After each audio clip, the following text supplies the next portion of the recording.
Naxçıvanda Azərbaycan və Türkiyə yazıçı və şairlərinin birgə ərsəyə gətirdikləri Bir şəhid, bir hekayə, bir şeir kitabının 4-cü cildinin təqdimat mərasimi keçirilib. Naxçıvan şəhər İcra Hakimiyyətinin təşkilatçılığı ilə keçirilən tədbirdə əvvəlcə ümummilli lider Heydər Əliyevin və şəhidlərin əziz xatirəsi bir dəqiqəlik sükutla yad edilib və hər iki ölkənin dövlət himni səsləndirilib.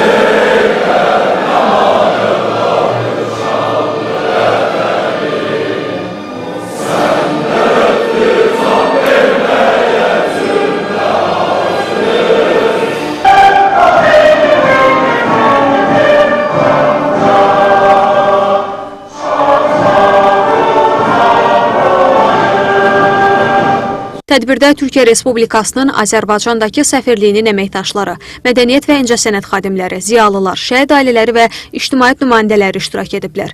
Təqdimatda layihənin Azərbaycan üzrə koordinatorları İlhamə Müslümova və Namiq Müslümov çıxış edərək iştirakçılara layihə barədə məlumat veriblər. Bildirilib ki, Türkiyəli yazıçı Harun Yıldırımın təşəbbüsü ilə 5 il əvvəl başlanan layihə çərçivəsində Bir şəhid, bir hekayə, bir şeir kitabının 3 cildi Türkiyə şəhidlərinə, 4-cü cildi isə Azərbaycan şəhidlərinə olunub. Kitablar şəhid ailələrinə, şəhidlərin təhsil aldıqları məktəblərə, yaşadıkları rayon və şəhərlərin mədəniyyət mərkəzlərinə və kitabxanalarına təqdim olunacaq. Tədbirdə Naxçıvan Qaziləri İctimai Birliyinin sədri Təbriz Zeynalov, yazıcı publisist Təraynə Arif qızı, Türkiyə Respublikasının Naxçıvan Muxtar Respublikasındakı baş konsulu Asip Kaya və digər çıxış edənlər kitabın ərsəyə gəlməsində əməyi keçənlərə təşəkkürlərini bildirib, həm Azərbaycan-Türkiyə qardaşlığının möhkəmləndirilməsi, həm də şəhidlərin xatirəsinin yaşadılması baxımından layihənin əhəmiyyətini vurğulayıblar. Qeyd edilib ki, şəhidlərimizin adını yaşatmaq, onların hekayəsini gələcək nəsillərə çatdırmaq, ruhuna əbədi bir abidə ucatmaq naminə işıq üzü görən kitabda yer alan hər bir şeir və hekayə şəhidlərimizin ruhunu ünvanlanmış poetik məktubdur. Çıxış edənlər, o cümlədən Türkiyədən gələn yazıçılar İbrahim Şaşma, Ebru Eroğlu, Yaren Atalar, dəyərli layihə və təqdimat üçün başda layihənin Azərbaycan üzrə koordinatorları İlhamə Müslümovaya və Namiq Müslümova, layihə rəhbəri Harun Yıldırıma və əmək keçən hər kəsə dərin təşəkkür bildiriblər.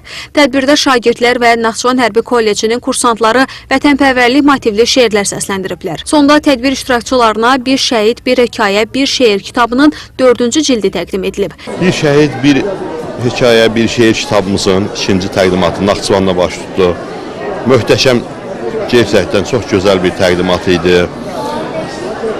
İnsan həqiqətən də bir qürur hissi keçirir. Çünki bizim ən müqəddəs, bizim üçün ən dəyərli olan insanlarımız şəhidlərimizdir, onların yaxınlarıdır, onların valideynləridir.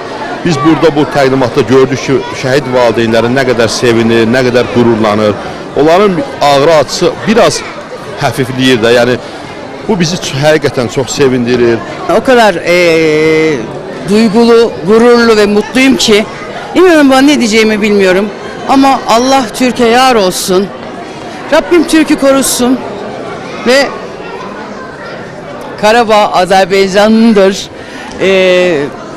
Çok gururluyum, çok teşekkür ediyorum. Bir şəhid, bir hekayə, bir şeir kitabının ərsəyə gəlməsi bizim üçün də bir qürur verici bir şey oldu ki, ilk dəfə bu Türk və Azərbaycan yazarları ilə birlikdə yazdıqları bir kitabda mənim də həyat yoldaşımın o kitaba adının düşməsi böyük bir qürur hissi verdi bizə. Şəhidlərimizin ruhuna ehtiramla. Oruc Mirzəyev, Tərlan İbrahimova, Rəşad Əkbərov, NTV Xəbər.